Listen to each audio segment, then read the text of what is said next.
Hai semuanya, balik lagi sama gue, Mira. Di video pertama gue di tahun 2025 ini, gue nggak akan ngomongin tentang best practice di dunia perdataan seperti video-video gue sebelumnya, tapi lebih ke hal-hal general yang mungkin masih ada kaitannya sedikit-sedikit, tapi bukan tutorial atau materi seperti yang biasanya gue bikin, gitu ya. Ya, obrolan santai lah. Kalau misalnya kalian suka nonton channelnya Om Hao di Kisah Tanah Jawa, itu kayak obrolan santai gitu ya. Walaupun gak gitu-gitu banget sih, bercanda gue. Tapi ya, intinya kita ngobrol-ngobrol santai aja untuk kali ini. Gue tuh terinspirasi membuat video ini dari sebuah cuitan seseorang yang gue tidak tahu di media sosial yang mengatakan, influencer LPDP nih, kenapa sih kalau bikin konten tuh kebanyakan tentang cara mendapatkan LPDP gitu dibandingkan dengan belajar apaan aja di kelas gitu. Terus habis itu kan gue baca-baca tuh di bawahnya ada juga tuh yang komen kayak intinya dia pengen tahu kayak buku-buku di kelas ketika lo belajar S2 itu apaan sih, kayak summary-nya tuh apa sih perubahan perspektif dari before dan after tentang suatu topik yang lu pelajarin gitu di S2, cara partisipasinya di kelas itu seperti apa, terus silabusnya tuh kayak gimana, pokoknya kayak gitu-gitulah. Intinya banyak orang yang kayak kepengen tahu juga kayak sebenarnya selama lu kuliah di beasiswai oleh negara itu tuh kayak lu tuh belajar apa gitu ya. Dan menurut gue ini adalah pertanyaan yang bagus gitu. Dan tadi sempet gue nyari-nyari sih sebenarnya dari kemarin kayak ada nggak sih spesifik yang bahas tentang hal ini, dan ternyata memang tidak banyak. Jadi kebanyakan itu bahasnya tentang gimana caranya bisa lolos wawancara dan lain sebagainya. Oke, disclaimer dulu bahwa gue ini bukan influencer, tapi gue adalah salah satu penerima beasiswa LPDP. Jadi gue akan mencoba menjawab beberapa pertanyaan tersebut yang tentunya bisa gue jawab ya, yang berhubungan dengan bidang gue gitu ya. Tapi tidak semua hal akan gue bahas, karena kalau misalnya dibahas semuanya itu bakalan panjang banget. Lo gak bakalan mungkin bisa menjelaskan sesuatu yang gue alami selama 2 tahun dalam video 15-20 menit, itu gak mungkin gitu ya. Jadi hanya beberapa hal aja yang bakal gue bahas. Dan perlu diketahui juga bahwa gue itu mulai S2 itu udah 10 tahun yang lalu. Jadi gue tuh udah angkatan tua gitu ya. Lulusnya di tahun 2018, dan sekarang ini gue sudah melewati masa bakti 2N+1 gue gitu. Waktu S2 kemarin gue tuh ngambil jurusan Business Information System. Terakhir kali gue ngecek tentang jurusan ini, bahkan jurusannya itu tuh udah nggak ada di universitas gue. Jadi gue dulu kuliah di Eindhoven University of Technology atau TUE, kalau gue bilangnya TU Eindhoven gitu ya. Nah, kayaknya sih jurusan gue sekarang itu dalam beberapa tahun terakhir tuh sudah dilebur gitu kurikulumnya. Jadi sudah diperbaharui biar dia itu relevan dengan perkembangan zaman. Karena kalau misalnya di IT itu memang cepet banget ya. Kayaknya gue lulus tuh ngerasa-rasanya tuh kayak baru kemarin gitu. Tapi ternyata pas gue cek, anjir jurusan gue tuh udah nggak ada gitu. Kayak sedih banget lah. Tapi, but anyway gitu. Memang sepertinya ada perombakan dalam 10 tahun terakhir gitu. Jadi kalau misalnya ngomongin silabus, itu mungkin sekarang silabus yang gue ambil dulu itu sudah tidak relevan lagi sekarang, karena ada beberapa pelajarannya itu masih ada, tapi dia itu jurusannya itu udah kayak tersebar gitu. Jadi mata pelajaran yang gue ambil itu sudah tersebar di berbagai jurusan. Kalau untuk sekarang di atas tahun 2021 kayaknya mungkin ya, atau sebelum Covid gitu. Nah, yang lebih esensial nih menurut gue ya, itu adalah pertanyaan tentang perbedaan perspektif before dan after suatu topik gitu ya. Sekarang bahwa gue sudah menyelesaikan kuliah gue dan juga sudah menjadi praktisi di bidang yang sesuai dengan apa yang gue pelajari di S2 selama kurang lebih ya udah lebih dari 5 tahun sih ya. Jadi gue sepertinya bisa memberikan pendapat tentang hal ini. Tapi sebelum itu gue akan jelasin terlebih dahulu bedanya jurusan S1 dan S2 yang gue ambil. S1 gue itu jurusannya adalah sistem informasi. Nah, di jurusan sistem informasi di S1 pada zaman gue dulu, itu materinya itu seperti berada di antara informatika dan manajemen. Kita tuh belajar core-nya informatika, kayak misalkan dasar pemrograman, terus algoritma dan struktur data, ada sistem informasi, dan lain sebagainya. Tapi kita juga belajar manajemen SI-nya. Jadi kayak berbagai framework untuk pengelolaan SI, requirement analysis, buat assessment, dan lain-lain. Nah, zaman itu data science, AI, dan sejenisnya itu tuh masih belum se-booming sekarang gitu ya. Jadi pelajarannya tuh ada gitu. Pelajarannya itu adalah masuk ke materi pelajarannya informatika. Tapi kita sebagai anak SI itu tidak diwajibkan untuk mengambil kuliah itu gitu. Jadi itu kita bisa ambil, cuman ngambilnya itu untuk electives atau untuk pilihan gitu ya. Nah, kebetulan waktu itu gue tidak mengambil mata kuliah tersebut. Terus bedanya gimana sama S2 gue di TUE? Nah, di jurusan gue yang S2, Business Information System, itu materinya kayak berada di antara informatika dan teknik industri. Oh ya, by the way, gue itu ngambil subspesialisasi juga ya. Maksudnya spesialisasi, yaitu Business Process Intelligence. Fokusnya itu adalah menganalisis dan memonitor proses bisnis untuk kita bisa mendapatkan insight atas apa yang perlu diimprove dari bisnis proses tersebut. Nah, maksudnya gimana tuh? Ya, jadi kita tuh bakalan dikasih use case gitu ya. Misalkan contohnya itu adalah mengelola restoran gitu. Ini cuman contoh aja ya. Dalam use case itu kita tuh udah dikasih tahu kayak kita tuh punya resource itu berapa, kita punya orang tuh berapa, kayak misalkan yang bakal ditempatkan di kasir, sebagai chef atau sebagai waiter dan lain-lain. Ya, tentu yang namanya bisnis itu juga kan ada prosesnya ya, dari awal sampai selesai gitu. Jadi kita harus definisiin juga proses yang ada itu apaan aja, mulai dari orang tuh masuk, beli, dimasakin makanannya di dapur, dianterin sampai dia selesai bayar gitu. Nah, kalau misalnya di S1 itu kan kita levelnya mungkin cuma sampai bikin flowchart ya, kayak alur. Kalau flowchart itu kan dia kayak alurnya tuh kayak gimana gitu ya. Cuman kalau misalnya di S2 itu tuh nggak sampai situ aja guys. Jadi kita juga memodelkan bisnis proses menggunakan sebuah notasi standar yang namanya BPMN atau Business Process Modeling Notation gitu. Jadi itu semua ada teorinya untuk memvalidasi apakah bisnis proses yang kita modelkan itu tuh sudah komplit atau belum sih gitu. Jadi kita bisa memvalidasi proses kita, nggak cuman asal bikin terus udah selesai gitu. Terus apakah bisnis proses yang kita modelkan itu memberikan ruang untuk untuk terjadinya deadlock gitu. Jadi kayak ada proses yang ketika kita masuk ke sebuah alur itu tuh tidak ada marking endingnya, jadi nggak ada selesainya gitu. Contohnya misalnya kalau misalnya kasus prosesnya itu nggak bener, ketika misalkan kita komplain itu nggak pernah diproses. Jadi setiap kali ada komplain ya udah dia numpuk aja di situ, nggak pernah diproses karena memang tidak ada endingnya gitu. Jadi setelah diproses itu mau diapain tuh nggak ada. Nah, itu salah satu contohnya seperti itu ya. Jadi sebenarnya kita tuh bisa mengukur apakah sebuah proses itu bagus atau enggak. Itu tuh ada teorinya, ada matriksnya, dan semua itu bisa kita simulasikan dengan statistik. Dimodelkan kira-kira pengunjungnya itu datang tuh dalam periode tertentu itu tuh mengikuti distribusi apa gitu ya. Terus kalau misalnya kayak ada satu orang butuh waktu 10 menit untuk masak gitu, terus chef yang kita punya ini sebenarnya cukup atau enggak sih kalau kita pengen menyajikan makanan dalam kurun waktu 15 menit misalnya, contohnya kayak gitu. Jadi jangan sampai ketika kita simulasiin aja itu pengunjung lo itu harus menunggu selama 1 jam untuk mendapatkan mie gacoan gitu kan ya, yang ada nanti udah keburu hangry, dia lapar dan marah gitu ya. Nah, jadi kita bisa ngeliat tuh hal-hal kayak gitu. Kita bisa simulasikan dulu dan terus nanti ada hasilnya juga. Jadi dari proses awal sampai akhir dijalankan dalam waktu berapa lama, itu tuh bisa kelihatan ini prosesnya manual, ini prosesnya automated, potensi deadlocknya tuh ada di mana, dan kayak rata-rata tuh butuh waktu berapa lama. Jadi kita tahu kondisi existingnya kayak gimana, yang perlu kita improve itu seperti apa, dan berdasarkan data juga. Kalau misalnya skalanya itu masih sangat kecil gitu ya, kayak skala rumahan gitu ya, mungkin lo nggak butuh itu semua gitu. Tapi kalau misalnya on the industry level, lu bayangin kalau levelnya itu ada di pabrik gitu ya, tentu SOP-nya harus jelas supaya kita bisa mengalokasikan resource dan waktunya secara efisien gitu kan. Ya lumayan challenging lah ini sebenarnya materinya. Dan terus kita nih tuh belajar ada beberapa mata kuliah hanya untuk mempelajari hal ini. Jadi mulai dari matematiknya sampai ke manajemennya.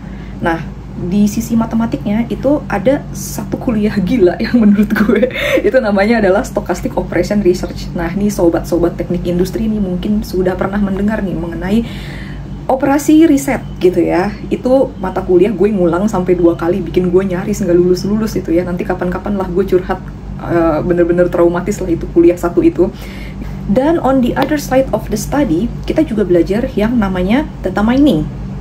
Itu adalah sebuah teknik untuk menemukan pola dan informasi dari sekumpulan data. Kalau kita menggunakan terminologi zaman sekarang, yaitu sebenarnya bagian dari data science ya, before it was cool, like now gitu ya. Nah, DS itu sebenarnya data science itu lebih luas gitu cakupannya, bisa melibatkan statistik, big data teknologi, dan lain-lain gitu ya. But anyway, data mining ini juga merupakan salah satu fondasi dari praktek data science. Beberapa kuliah yang gue pelajarin itu adalah information retrieval, terus foundation of data mining, business intelligence, sama data engineering. Karena dulu itu gue masuknya bulan Februari, nah ini sebenarnya kalau di Belanda itu masuknya tuh bulan September ya biasanya, tapi kebetulan di program gue waktu dulu itu ada yang batch bulan Februari. Nah gue masuknya bulan Februari, gue nggak akan cerita kenapa, karena ya itu panjang lah ceritanya gitu ya. Anyway, gue masuk bulan Februari, jadi ada beberapa kuliah yang posisinya itu ditukar gitu. Jadi kayak gue mendapatkan kuliah information retrieval dulu, baru dapat foundation of data mining gitu. Padahal sebenarnya menurut gue ya akan sangat membantu kalau gue mendapatkan kuliah foundation of data mining dulu, baru information retrieval ya. Hal-hal seperti itulah, itu mungkin terjadi gitu ya. Nah, foundation of data mining ini adalah kuliah yang membukakan mata batin gue terhadap implementasi machine learning, guys. Jadi di kuliah ini tuh 90% tugasnya itu adalah ngoding pakai Python. Di kuliah itu gue jadi tahu sebenarnya yang dinamakan feature itu tuh sebenarnya representasi apa dan bagaimana sih gitu ya. Ini mungkin kalau misalnya kalian udah jago machine learning gitu, udah dipelajari di S1, mungkin ini sesuatu yang kayak easy peasy lah buat kalian gitu ya. Tapi kalau misalnya belum pernah belajar, jadi gue punya perspektif dari orang yang bener-bener belum pernah nih belajar sama sekali gitu ya. Itu tuh kadang-kadang terminologi di machine learning tuh agak membingungkan gitu ya. Nah di kuliah ini gue baru memahami gitu kayak, oh itu tuh apa sih sebenarnya, kenapa kita membutuhkan itu. Jadi kita punya teori yang ada representasi matematisnya itu seperti apa gitu. Setelah itu ada cara implementasi codingannya itu seperti apa. Dan buat gue sebagai orang yang backgroundnya itu adalah praktisi, bukan akademisi, itu sangat membantu untuk mengetahui sebenarnya yang lo lakukan itu bentuknya itu seperti apa sih gitu. Jadi belajarnya itu tuh runut gitu, dari mulai teori, modelnya, sama codingnya seperti itu. Nah selanjutnya adalah business intelligence. Nah ini nih yang menarik.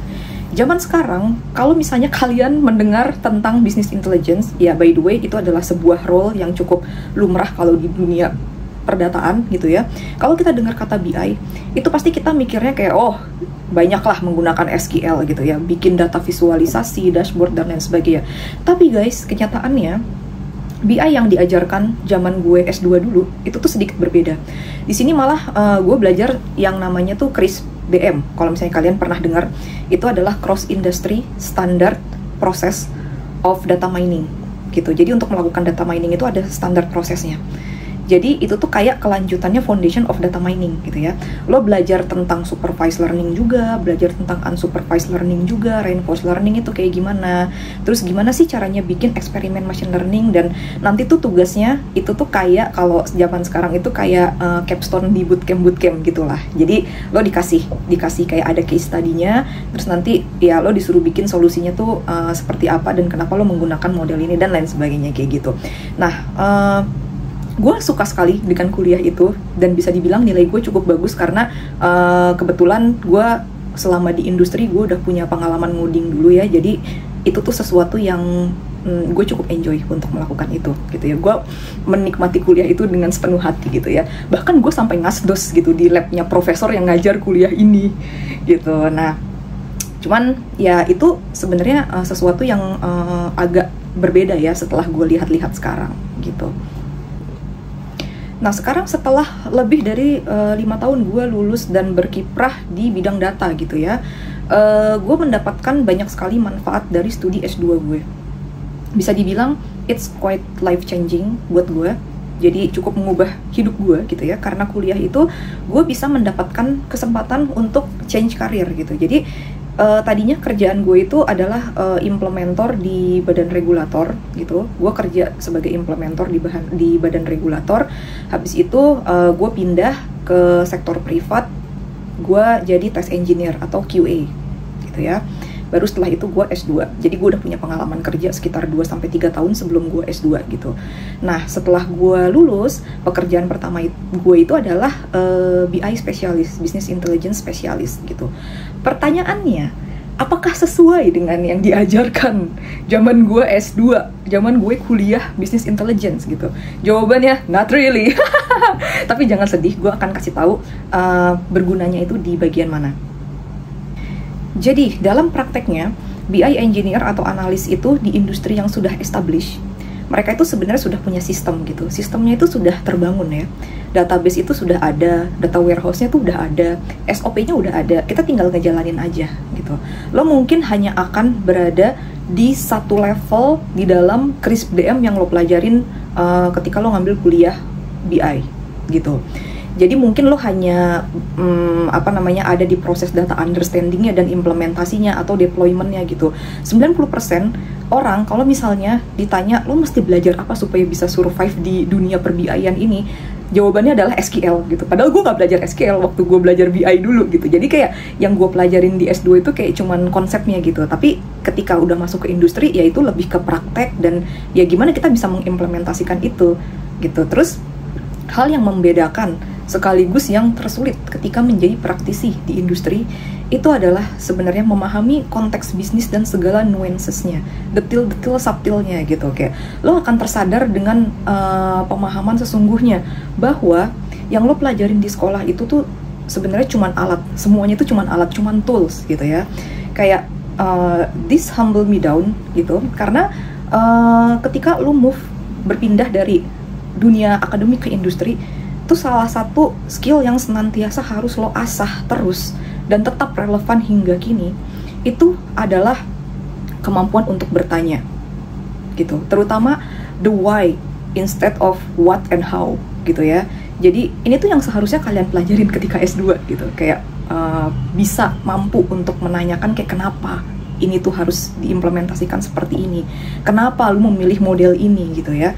Nah tapi ketika menjadi praktisi, lo tuh tetap harus meningkatkan skill itu. Karena ya itu tadi, even ketika misalnya lo berada di industri yang sama, tapi perusahaannya itu berbeda, akan ada hal-hal atau detail-detail kecil yang harus lo tanyakan, yang harus lo klarifikasi gitu, supaya solusi yang lo bikin itu tuh tepat guna gitu. Dan bukan sekedar bertanya ya guys, tapi bagaimana membuat pertanyaan yang relevan. Terus kemudian suatu hari, gue berkesempatan untuk membangun sebuah infrastruktur data dari nol. Jadi ini setelah gue bekerja di tempat yang cukup established gitu, gue mendapatkan kesempatan untuk membangun infrastruktur data itu dari nol ya. Dari yang tadinya tidak ada menjadi ada. Ya mereka sudah punya sistem OLTP-nya udah ada gitu, tapi dari sistem analitiknya belum ada gitu. Belum ada timnya, belum ada SOP-nya, pokoknya belum ada gitu semuanya. Kita kayak cuman running business as usual aja gitu. Tapi sudah ada kebutuhannya untuk kita itu memanfaatkan data-data yang kita punya gitu, untuk mendapatkan suatu insight lah, untuk utilizing the data, untuk menggunakan data tersebut. Disinilah guys, gue merasa apa yang gue pelajarin selama S2 itu jadi make sense gitu. Jadi bukan cuman bagian dari data miningnya doang, tapi juga kayak cara kita merepresentasikan sebuah proses dari requirement yang tidak jelas atau dari apa yang sudah berlangsung saat ini ke dalam bentuk yang terstruktur, kayak misalkan proses flow atau data flow atau apapun itulah namanya. Ya mungkin nggak 100%, tetapi kerangka berpikirnya itu yang menurut gue penting dan berguna, dan itu kayak oh I learned this during my masters gitu. Jadi kayak disitulah gue merasa everything fits into the picture. Dan setelah gue menginterview banyak orang sepanjang karir gue ternyata lumayan kaget juga. Kayak ternyata tidak semua orang itu bisa berpikir dengan runut gitu ya. Dari A ke B, bagaimana kalian bisa mengambil kesimpulan itu tuh nggak semua orang bisa menjelaskannya dengan cara yang mudah dimengerti gitu ya.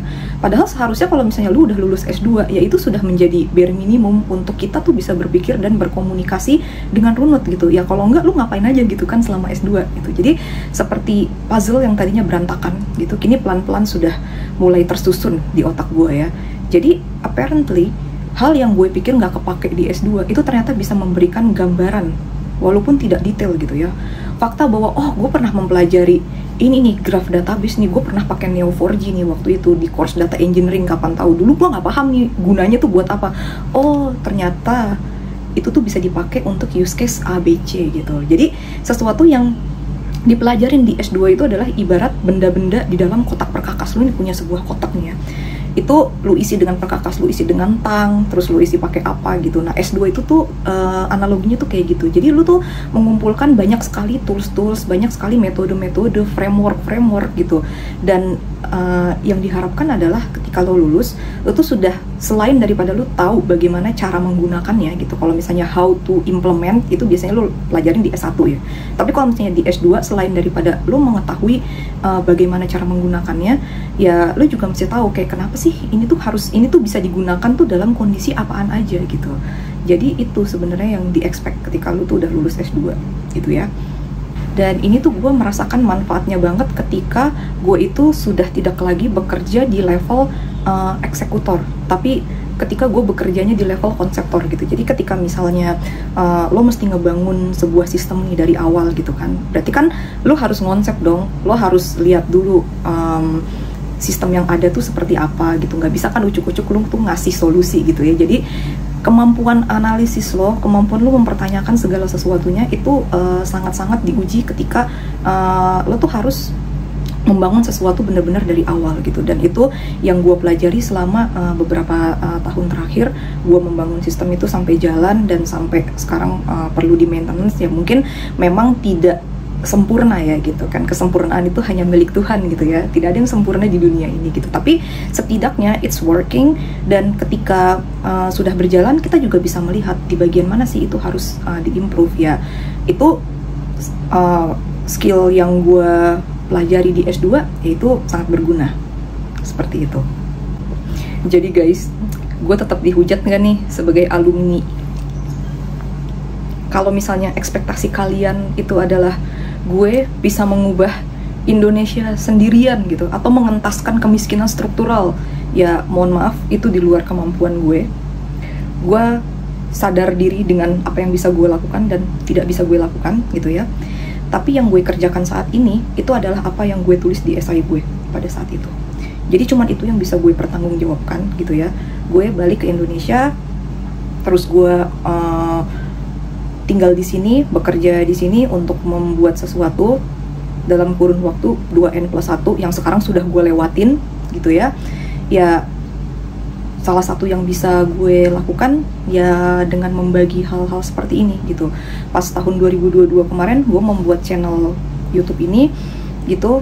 Ya salah satu tujuannya adalah sebagai sarana gue berusaha untuk giving back to society dengan cara yang gue bisa gitu ya. Gue memang bukan dosen dan gue nggak punya kewajiban untuk mengajar. Terus gue juga bukan orang pintar kayak teman-teman gue yang ngakunya nggak belajar tapi terus nilainya A terus gitu. Nggak, gue bukan orang yang seperti itu. Jadi gue orang yang biasa-biasa aja sebenarnya. Tapi kalau misalnya video gue bisa membuat yang tadinya lo nggak paham terus menjadi paham, itu sudah membuat gue senang. Nah masalahnya gue nya aja nih yang sekarang belum bisa terlalu komit untuk secara rutin membuat video yang berisi materi-materi ataupun sharing-sharing seperti ini ya, karena gue memiliki kerjaan full time yang harus gue utamakan gitu ya. Jadi doakan saja gue punya waktu lebih banyak untuk video-video lainnya, jadi gue bisa sharing-sharing lebih juga buat orang-orang yang mungkin tidak memiliki kesempatan untuk mempelajari ini di luar negeri atau di mana gitu ya, itu supaya bisa mendapatkan manfaatnya. Oke, semoga membantu.